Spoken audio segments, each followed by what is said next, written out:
interesting story coming out about Kamala Harris. She's a senator from California, a new senator, not much of a track record. Some people are concerned because a lot of the Hillary supporters are coalescing around her unannounced campaign. People believe that she might run for president. And so in July, Harris said she supported single payer, quote, as a concept, but that lawmakers still needed to, quote, work out the details. So that was further disconcerting, and her camp perhaps wisely began to realize that that might lose her progressive voters, which is kind of what you need in a Democratic primary. And she does not, of course, have the advantage that Hillary Clinton had of massive name recognition, so she's gonna have to appeal to the progressive base more. And today, she says, I intend to co-sponsor the Medicare for All bill because it's just the right thing to do.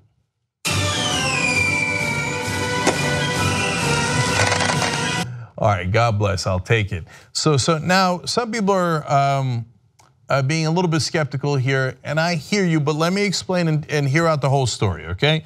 So Senator Harris goes on to say, it's not just about what is morally and ethically right, it also makes sense from just from a fiscal standpoint. That is absolutely right. It's actually the one thing that could magically deliver what Donald Trump promised during the campaign, which was coverage for everyone.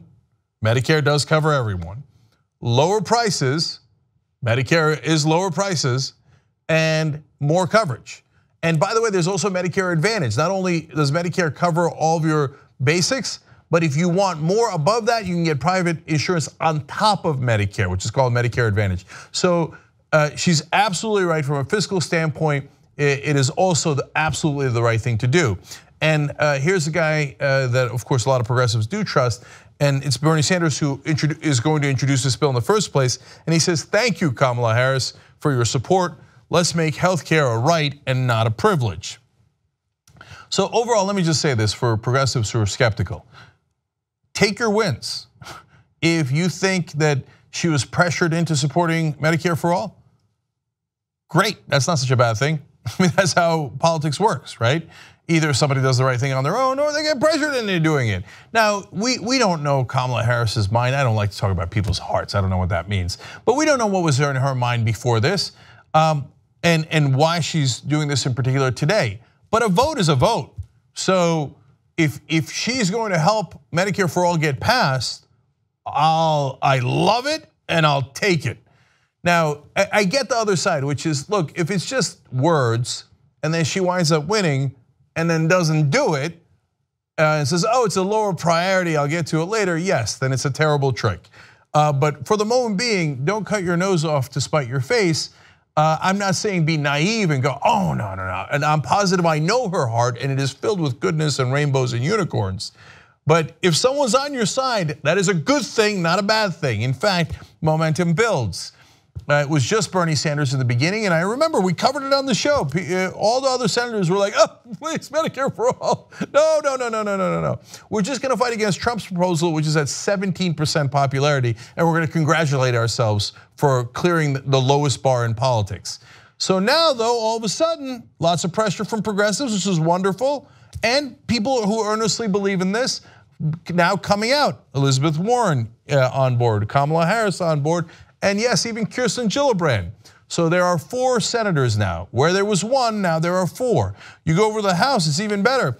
There used to be 72 for John Conyers' Medicare for All proposal. Now it's up to 118, and that one is clearly you guys.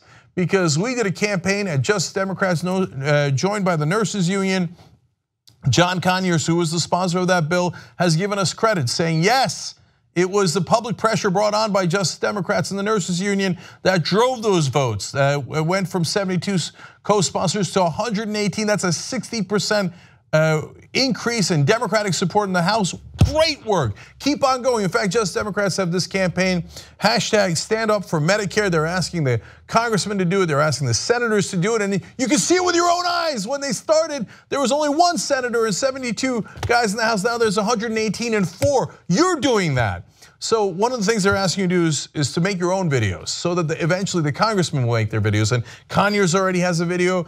Congressman Ro Khanna already has a video saying, stand up for Medicare. So if you're gonna do one, great. It's super simple. You can do it on your phone. Say who you are, where you're from, why single payer or Medicare for all is really important for you, and then just say this simple sentence, okay? I pledge to stand up for Medicare for all. I've got a video up there as well. Go to standupformedicare.com and make sure you use the hashtag so that people hear you roar, because it's making a difference.